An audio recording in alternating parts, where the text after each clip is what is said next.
¿Alguna vez te has detenido a pensar en el momento exacto en que dejaste de ser tú? No estoy hablando de un cambio gradual, de esos que ni siquiera notamos. Estoy hablando del día en que te miraste al espejo y no reconociste a la persona que estaba ahí. Y lo peor, sabías exactamente quién era el culpable de esa transformación.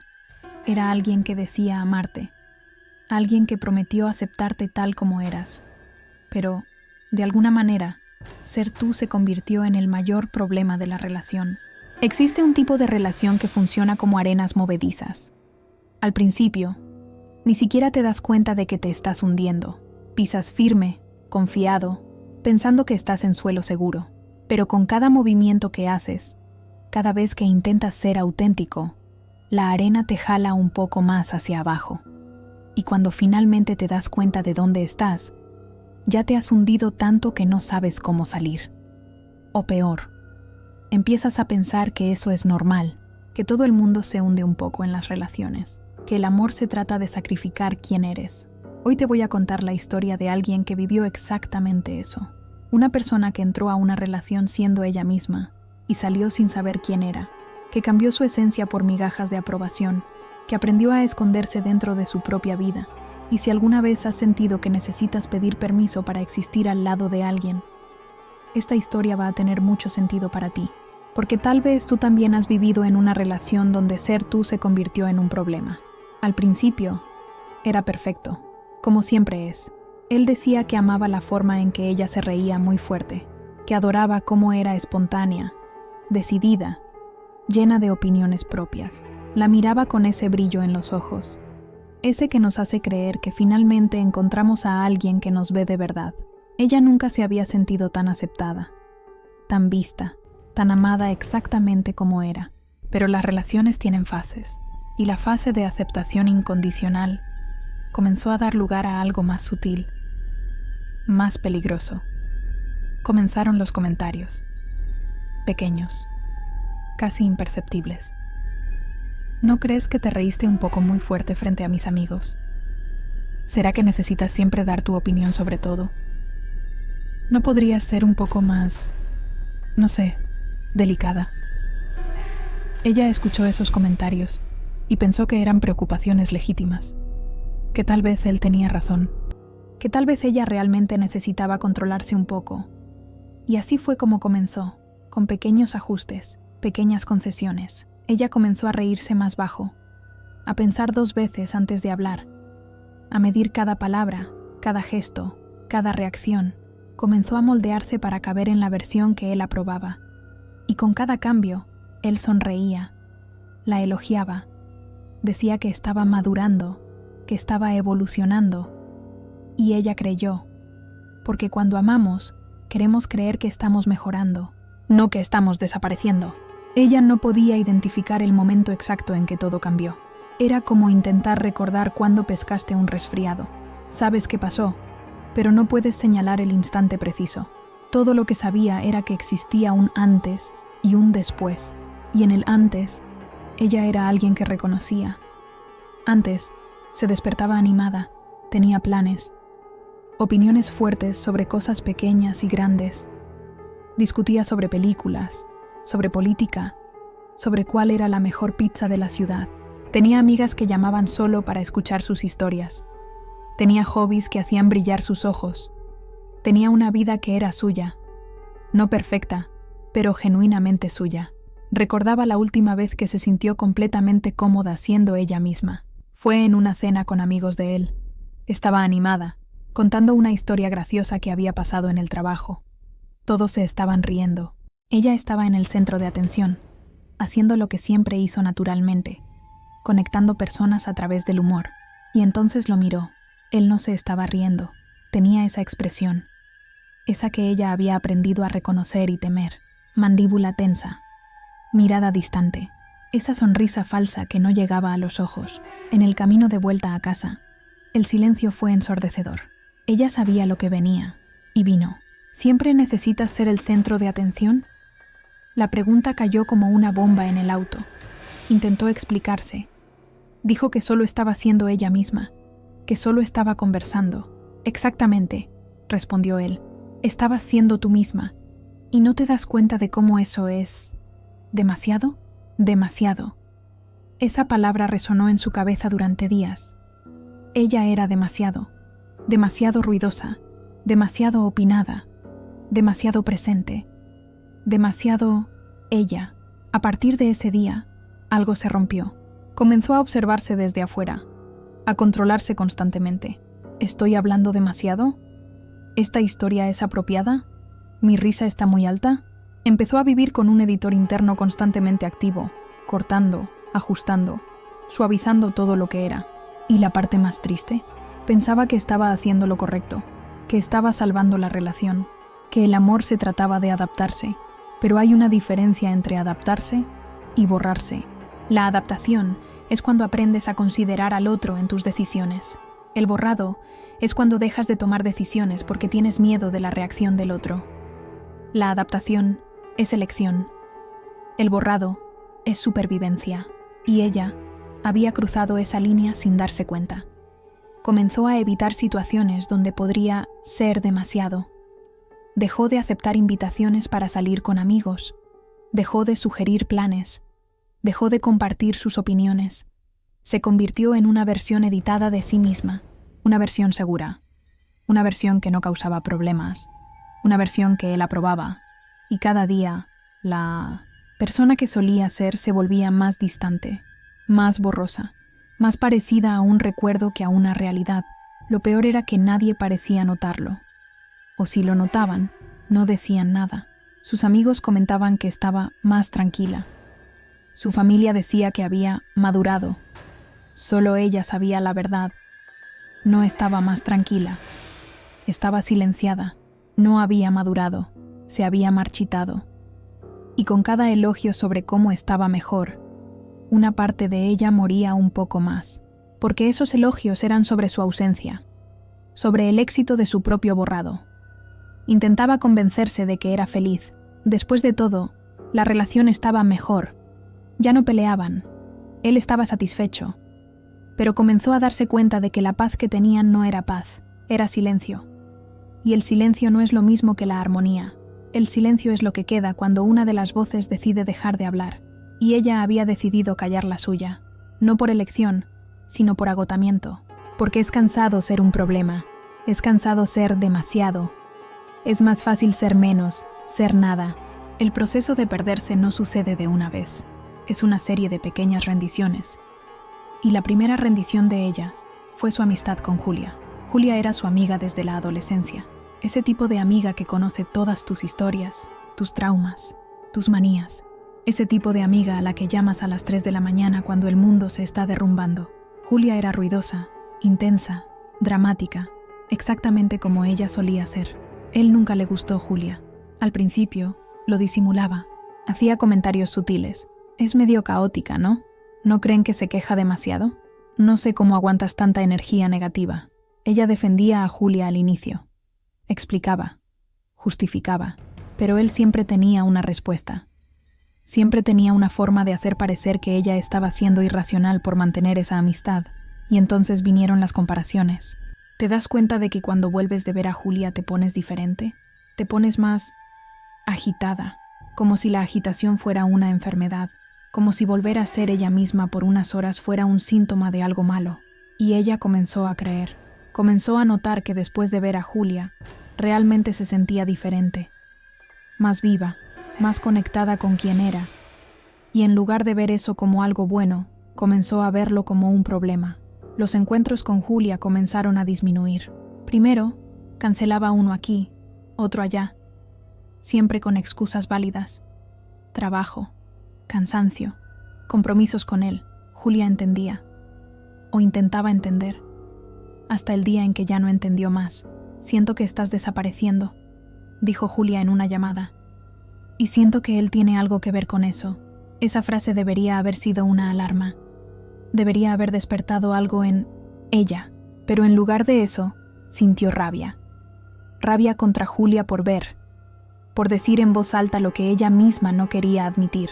Peleó con Julia ese día. Dijo cosas horribles. Acusó a su amiga de estar celosa, de no querer verla feliz, de ser dramática y egoísta. Todas las palabras que él siempre usó para describir a Julia salieron de su boca. Y cuando colgó el teléfono, se sintió victoriosa. Sintió que había defendido su relación, que había demostrado su lealtad hacia él. Solo mucho tiempo después entendió que no había defendido nada. Había cortado su propia red de apoyo. Había eliminado a la única persona que todavía veía quién realmente era. Después de Julia, fue más fácil. Comenzó a alejarse de otros amigos, especialmente de aquellos que hacían preguntas, que notaban cambios, que sugerían, aunque fuera sutilmente, que algo estaba mal. Él nunca pedía directamente que cortara a esas personas. Era más inteligente que eso. Solo plantaba dudas. ¿Estás segura de que ella es una buena influencia? ¿No crees que ellos te jalan hacia abajo? ¿No mereces personas que te hagan ser tu mejor versión? Y la mejor versión, en la lógica de él, era la versión silenciosa, la versión que no cuestionaba, la versión que no tenía vida propia más allá de él. Fue podando sus relaciones como se poda una planta, pensando que estaba haciendo mantenimiento, sin darse cuenta de que estaba arrancando raíces, y las plantas sin raíces no crecen, solo existen, temporalmente. Sus hobbies fueron los siguientes. Siempre amó pintar. Nada profesional, solo acuarelas simples que hacía los fines de semana. Era su forma de meditar, de procesar sentimientos, de conectarse con algo más grande que ella misma. Él pensaba que era una pérdida de tiempo. ¿Por qué pierdes horas haciendo algo que no lleva a nada? Ella intentó explicar que no todo necesita tener un propósito práctico, que algunas cosas las hacemos solo porque nos hacen sentir vivos, pero él no entendía, o no quería entender, y porque amaba pintar, y porque él no veía valor en eso, pintar comenzó a cargar culpa. Cada vez que tomaba los pinceles, sentía que estaba siendo egoísta, que debería estar haciendo algo útil, algo que él aprobara. Comenzó a pintar menos, hasta que dejó de hacerlo completamente. Guardó las pinturas en una caja al fondo del armario. Y junto con ellas, guardó otro pedazo de sí misma, otra cosa que la hacía ser quien era. Otra rendición en nombre de una relación que consumía todo lo que era sin nunca satisfacerse.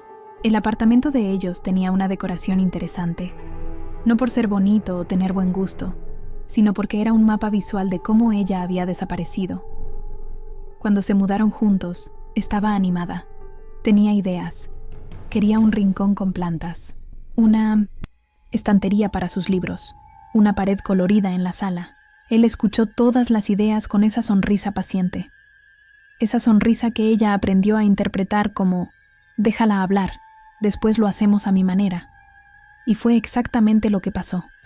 Cada sugerencia de ella era recibida con un pero. Las plantas son lindas, pero dan mucho trabajo. Los libros decoran, pero esa estantería no combina con el estilo que pensé. La pared colorida es bonita, pero ¿no es muy infantil? Infantil. Otra palabra que se unió a demasiado en el vocabulario de él. Siempre que ella quería algo que expresara su personalidad, era infantil. Inmaduro. No lo suficientemente sofisticado. El apartamento quedó a su manera. Minimalista. Neutro.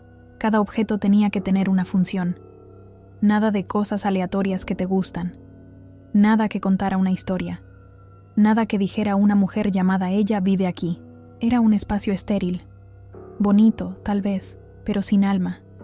Y ella vivía ahí como una visitante, como alguien que tiene miedo de dejar marcas porque sabe que esas marcas serán borradas. Comenzó a darse cuenta de que esto se extendía a todas las áreas. Los planes de fin de semana eran elegidos por él. Los restaurantes eran los que a él le gustaban. Las películas eran las que él quería ver. Y no era que fuera abiertamente controlador. Era peor. Tenía una forma de hacer que las elecciones de ella siempre parecieran inferiores, siempre menos interesantes. Siempre podemos hacer eso después. Un después que nunca llegaba. Ella sugería un restaurante nuevo que había descubierto. No sé, parece demasiado hype, ¿no? Quería ver una comedia romántica. ¿No podemos ver algo con más sustancia? Proponía un viaje a la playa. ¿No crees que la montaña es más nuestra onda? Nuestra onda. Como si existiera un nosotros con preferencias propias. En realidad, solo existía él, y ella aprendiendo a que le gustara lo que a él le gustaba, o fingiendo que le gustaba, o dejando de tener preferencias propias. El sexo fue otra área que se convirtió en territorio de él. Al principio, había reciprocidad, exploración, conversación sobre lo que le gustaba a cada uno, pero con el tiempo eso cambió. Las necesidades de ella se fueron volviendo secundarias, después opcionales, después inexistentes. El sexo se convirtió en satisfacerlo, y ella aceptó eso como normal, como su rol, como lo que se esperaba de una buena novia, o esposa, o cualquier etiqueta que justificara su propia ausencia en la intimidad. Intentó hablar sobre eso algunas veces, abordar que extrañaba la conexión, que quería sentirse deseada, no solo disponible, pero él tenía un talento especial para voltear esas conversaciones. ¿Estás quejándote de nuestro sexo? ¿No soy lo suficientemente bueno para ti? Tal vez si fueras más presente, más interesada, las cosas serían diferentes, y listo. La conversación sobre las necesidades de ella se convertía en los sentimientos heridos de él, y ella terminaba pidiendo disculpas, siempre pidiendo disculpas. Las decisiones importantes también eran de él. Cuando recibió una propuesta de trabajo en otra ciudad, una oportunidad increíble que había soñado por años, él escuchó en silencio, y luego dijo: «No creo que tenga sentido para nosotros ahora, nosotros», como si fuera una decisión conjunta, como si él estuviera renunciando a algo también, pero no lo estaba, solo estaba decidiendo por ella.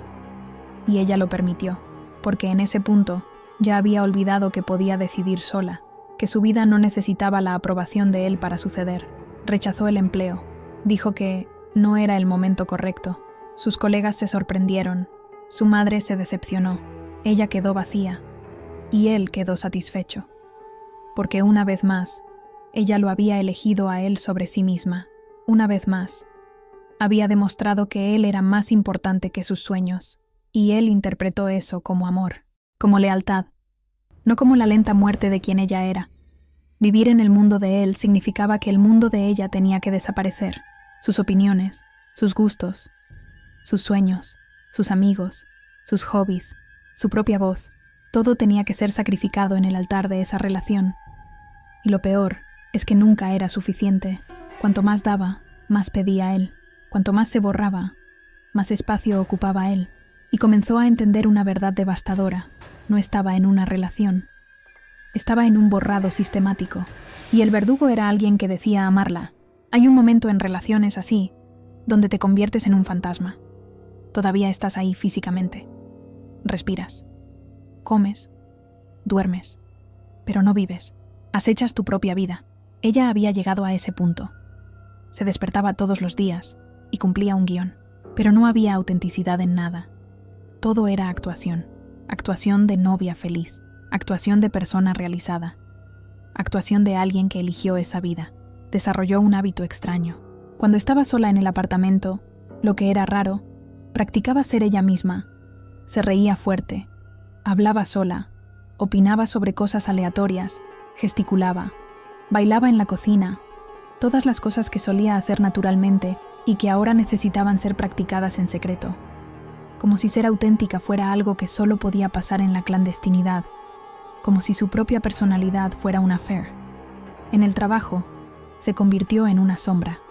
Antes participaba activamente en las reuniones, contribuía con ideas, lideraba proyectos, pero poco a poco se fue retrayendo. Dejó de levantar la mano, dejó de sugerir cosas nuevas, dejó de arriesgarse, porque arriesgarse significaba la posibilidad de fallar. Y si fallaba, él tendría una prueba más de que no era capaz. Un motivo más para cuestionar sus decisiones. Más munición para hacerla dudar de sí misma. Sus colegas lo notaron. ¿Estás bien?, preguntaban. Y ella sonreía. Siempre sonreía. Sí, solo cansada. Cansada se convirtió en su excusa universal. Y no era totalmente mentira. Estaba cansada, exhausta, pero no del trabajo.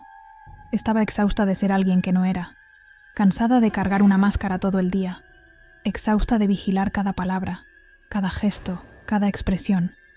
Es muy cansado no ser tú misma. Dejó de mirarse al espejo. Era muy doloroso, porque la persona que miraba de vuelta no era quien recordaba. Los ojos eran más apagados, la postura era más encorvada, la sonrisa, cuando aparecía, no llegaba a los ojos. Se había convertido en una versión pálida de quien fue, una fotocopia de mala calidad, una réplica que quedó demasiado lejos del original y comenzó a perder definición. Las pocas amigas que aún mantenían contacto comentaban sobre los cambios. Te ves diferente. Estás más callada. Te ves cansada. Tenía respuestas preparadas para todo. Es el trabajo. Es la edad. Es solo una fase. Pero no lo era. Era una relación que la estaba consumiendo por dentro. Que estaba comiendo su esencia como un ácido. Y ella lo sabía. Alguna parte profunda de ella lo sabía. Pero admitirlo significaría tener que hacer algo al respecto. Y no tenía energía para eso. O coraje. Comenzó a tener pensamientos extraños. Pensamientos sobre cómo sería si él ya no existiera. No de forma violenta. Solo si simplemente ya no estuviera ahí. Si despertara un día y él se hubiera ido. Al principio, esos pensamientos la asustaban. ¿Significaba que ya no lo amaba? ¿O significaba que finalmente estaba comenzando a amarse a sí misma nuevamente? La respuesta vino lento, en pedazos. Se dio cuenta de que lo que sentía no era odio hacia él. Era duelo por ella misma. Estaba de luto por quien solía ser. Y la presencia de él era un recordatorio constante de esa muerte. Había días en que se quedaba en la ducha más tiempo del necesario, no porque le gustara, sino porque ahí era el único lugar donde podía llorar sin tener que explicar, donde podía sentir sin tener que justificar. La ducha se convirtió en su confesionario, su lugar seguro, el único espacio donde podía ser vulnerable sin que eso fuera usado en su contra después. Y eso lo dice todo sobre una relación, ¿no? Cuando necesitas esconder tus lágrimas de la persona que debería ser tu consuelo. También desarrolló una fantasía recurrente. Imaginaba una versión de ella misma. La versión anterior, la que se reía fuerte, la que tenía opiniones fuertes, la que pintaba, la que tenía amigas, y en esa fantasía, esa versión venía a visitarla, y decía, ¿qué hiciste conmigo? ¿Por qué me dejaste morir? Y no tenía respuesta, porque no había sido una decisión consciente. Habían sido 1000 pequeñas decisiones, 1000 pequeñas rendiciones, 1000 veces en que eligió la paz temporal sobre su propia integridad, y ahora, acumuladas, esas 1000 elecciones habían resultado en un borrado completo. Era un fantasma, pero aquí está la cosa sobre los fantasmas. Existen porque algo murió, y continúan existiendo porque no pueden aceptar que terminó. Ella había, muerto para sí misma, pero seguía ahí, acechando lo que quedaba de su vida, incapaz de aceptar que la persona que fue ya no existía, e incapaz de permitirse nacer de nuevo. El despertar no fue dramático, no fue una epifanía, no tuvo música de fondo o momento cinematográfico, fue más patético que eso. Estaba en el supermercado, en la sección de cereales, y simplemente no pudo elegir qué cereal comprar. Se quedó ahí parada, mirando las cajas, dándose cuenta de que ya no sabía cuál le gustaba. Compraba el que a él le gustaba desde hacía tanto tiempo, que había olvidado su propia preferencia, sobre cereal, sobre algo tan simple y mundano. Y fue ahí, entre cajas de granola y hojuelas de maíz, que se desmoronó. Salió del supermercado sin comprar nada. Se sentó en el auto, y por primera vez en años, se hizo una pregunta honesta. ¿Quién soy yo? Y la respuesta fue aterradora. No lo sabía. Genuinamente ya no sabía quién era. Sus gustos, sus opiniones, sus sueños. Todo había sido reemplazado por las preferencias de él. Se había convertido en un eco. Y los ecos no tienen sustancia propia. Solo repiten el sonido original hasta desaparecer. Esa noche, no pudo dormir.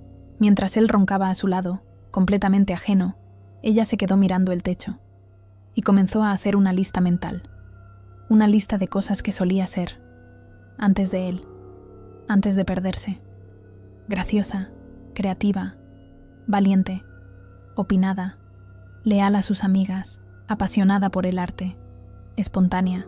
La lista era larga, y cada ítem dolía, porque se dio cuenta de que ya no era nada de eso. Se había convertido exactamente en lo que él quería, y lo que él quería era una página en blanco donde pudiera escribir su propia historia. Comenzó pequeño. Al día siguiente, compró el cereal que pensó que le gustaría, no el que a él le gustaba. Fue un acto minúsculo de rebeldía, pero significó todo, porque era una elección de ella. Y cuando comió ese cereal en el desayuno, mientras él se quejaba de que había comprado la opción equivocada, sintió algo que no había sentido en años. Rabia, no una explosión, sino una brasa caliente en el centro del pecho, y la rabia, se dio cuenta, era mejor que el vacío. La rabia significaba que todavía existía alguien ahí para estar enojada.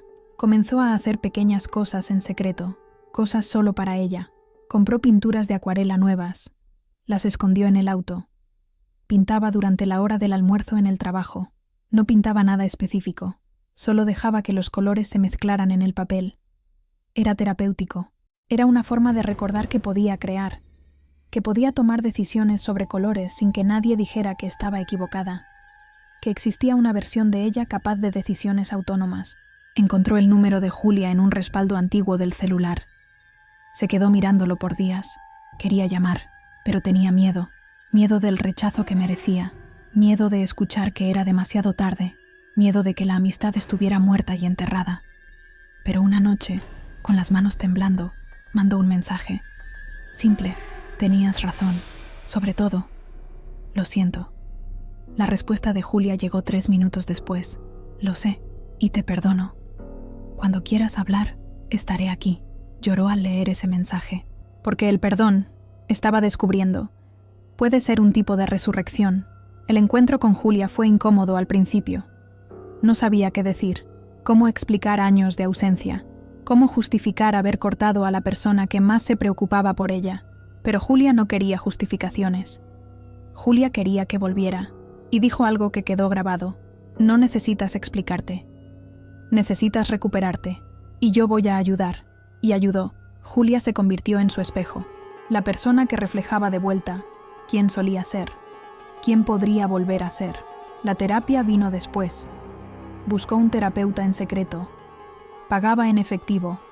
No le contaba a él, porque sabía que haría que todo se tratara de él, de cómo ella no confiaba lo suficiente en él, de cómo estaba creando problemas donde no existían, y por primera vez en años hizo algo completamente para sí misma, y fue ahí, en ese consultorio, donde comenzó a nombrar las cosas: control emocional, manipulación, gaslighting, abuso psicológico, palabras grandes, aterradoras, palabras que nunca pensó que se aplicarían a ella. Pero se aplicaban. La terapeuta preguntó en una sesión: ¿qué crees que pasaría si simplemente fueras tú misma por un día? No supo responder, porque había olvidado cómo era ser ella misma. Entonces, hicieron un ejercicio. Tenía que elegir una cosa, cualquier cosa, que la versión antigua de ella haría, y hacerla, sin pedir permiso, sin avisar, sin justificarse. Solo hacer. Eligió algo simple. Salió del trabajo y fue al cine, sola. Vio una comedia romántica sin sustancia. Comió palomitas, se rió fuerte. Y cuando salió del cine, él llamó, varias veces. No contestó. Cuando llegó a casa esa noche, la explosión estaba esperando. ¿Dónde estabas? ¿Por qué no contestaste? Estaba preocupado. El código de él para no pediste permiso. Pero algo había cambiado. La brasa de rabia había crecido. Y en lugar de justificarse, de encogerse, de pedir disculpas, dijo algo que nunca había dicho antes. Fui al cine, sola, porque quise. El silencio que siguió fue pesado, peligroso. Vio la rabia en sus ojos, la confusión, el miedo, porque se dio cuenta de que algo había cambiado. Ella había cambiado, y las personas que están acostumbradas a controlar odian los cambios que no autorizaron. Buscar a la persona desaparecida no fue fácil, porque se había escondido muy bien. Se había enterrado bajo capas de conformidad, bajo toneladas de expectativas de él, bajo kilos de culpa y vergüenza. Pero estaba ahí, dormida, esperando. Y con cada pequeño acto de autonomía, despertaba un poco más. Con cada no que decía, se volvía más nítida. Con cada elección que hacía sin su aprobación, recuperaba un pedazo de sí misma. La terapia le dio palabras para lo que había vivido, y las palabras tienen poder. Cuando puedes nombrar algo, puedes entenderlo. Cuando puedes entenderlo, puedes sanarlo. Ella aprendió sobre patrones de abuso emocional, sobre manipulación, sobre cómo el amor real no te hace pequeña, cómo el amor real no requiere que desaparezcas. Aprendió que había sido víctima, y que reconocer eso no la hacía débil, la hacía consciente. Los cambios comenzaron a acelerarse. Retomó la pintura. Esta vez, no en secreto. Compró un caballete.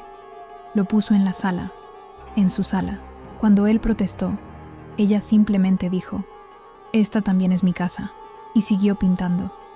Cada pincelada era un acto de resistencia. Cada color que elegía era una declaración. Yo existo, yo importo, yo tengo derecho a ocupar espacio.